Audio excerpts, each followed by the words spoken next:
J'ai un souvenir, quand j'étais étudiante en médecine, quand j'étais externe, j'étais à Bordeaux, un jour il y avait une grande visite. Vous savez, dans les hôpitaux, il y a le patron. Alors le jour de la grande visite, il y a le chef de service, les, les chefs de clinique, les internes, la surveillante, les infirmières, les externes, les aides-soignants, enfin tout le monde est là. Ça fait au moins 20, 30 personnes, ça fait beaucoup de monde. Et tout le monde rentre dans la chambre du patient.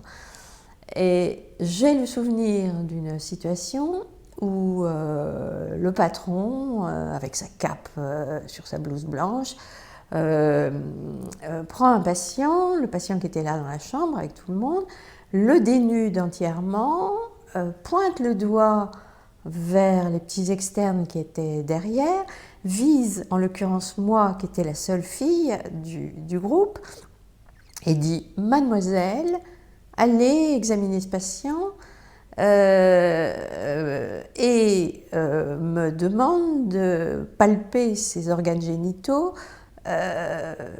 comme ça devant 30 personnes. Le patient était tout rouge, moi j'étais toute rouge.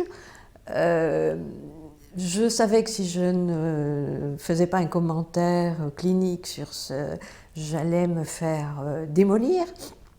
Le patient n'osait rien dire.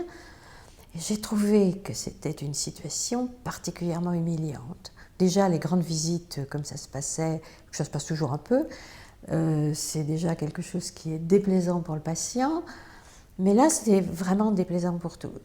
Et voilà, ça c'est une situation que maintenant je qualifierais comme violente, comme une violence, qu'à l'époque je sentais que c'était pas normal, mais je n'ai même pas à l'époque osé dire à qui que ce soit que j'avais trouvé ça anormal.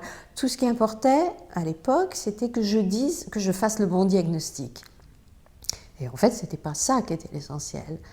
La preuve, c'est que je me souviens même plus du diagnostic, enfin vaguement, mais par contre, je me souviens de l'humiliation et ce qu'avait ressenti ce patient.